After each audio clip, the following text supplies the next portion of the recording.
নমস্কার, শুভ অক্ষয় তৃতীয়া সকলকে জানাই প্রীতি এবং শুভেচ্ছা। আজকের দিনটি বিশেষ মাহাত্ম্যপূর্ণ দিন।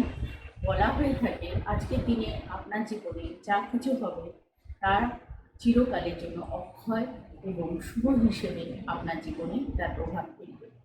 এবার জেনে নেওয়া যাক আজকের অক্ষয় তৃতীয়াটিকে কেন বিশেষ এবং মাহাত্ম্যপূর্ণ দিন হিসাবে গণ্য করা হয়ে থাকে। এই দিন ঋষি ব্যাসদেব মহাভারত রচনা শুরু করেছিলেন এবং তার লেখনীতে ছিলেন ভগবান গণেশ। তা লিপিবদ্ধ করেছিলেন তার লেখনীর দ্বারা। এছাড়াও এই দিনটিতে বিষ্ণুর ষষ্ঠ অবতার পরশুরামের আবির্ভাব হয়েছিল। এই কারণে দেশের বিভিন্ন প্রান্তে পরশুরামের আবির্ভাব তিথি হিসাবে গণ্য করা হয়ে থাকে।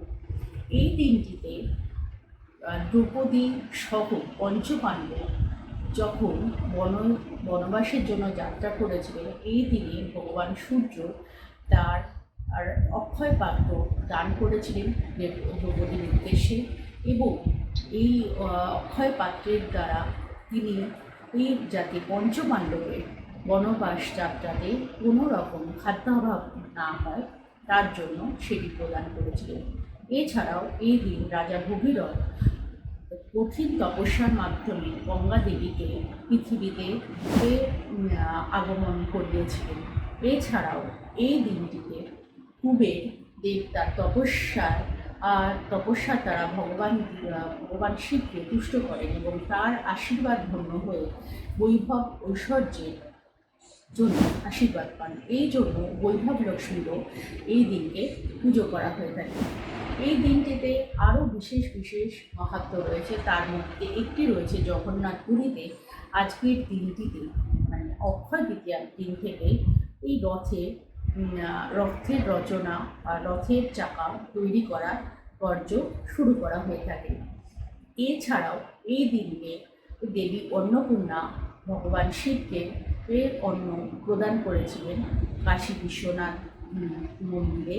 এর আবির্ভাবও এই দিনকে হয়েছিলেন। দেবী কাশী বিশ্বনাথে এই দিনকে দেবী অন্নপূর্ণারও আবির্ভাব হয়েছিলেন। এই দিনটি এই জন্য শুভ হিসাবে ধরা হয়ে থাকে। সুতরাং আজকের দিনটিতে আপনি যদি আপনার জীবনে সুখ এবং সমৃদ্ধি বয়ে আনতে চান তাহলে আজকের দিনটিকে বিশেষভাবে পালন করুন। এই দিন দান ধ্যান এছাড়াও শুভ জিনিস আপনার গৃহে ক্রয় করে নিয়ে আসুন। খাদ্যদ্রব্য, সোনা, বস্ত্র ইত্যাদি আপনি ক্রয় করতে পারেন। যা কিছু কিনবেন সেগুলো শুভ এবং অক্ষয় হয়ে আপনার জীবনে থাকবে। এই দিন ছোট ছোট ছেলে মেয়েদের জন্য বলবো অবশ্যই তারা তাদের আজকের দিনে তাদের বিদ্যা চর্চা ইত্যাদিতে অবশ্যই তারা একটু ফোকাস করুন। তাহলে পরে আগামী দিনে তাদের বিদ্যার জায়গাটা আরও ভালো হবে। ধন্যবাদ সকলকে, ভালো থাকবেন। নমস্কার।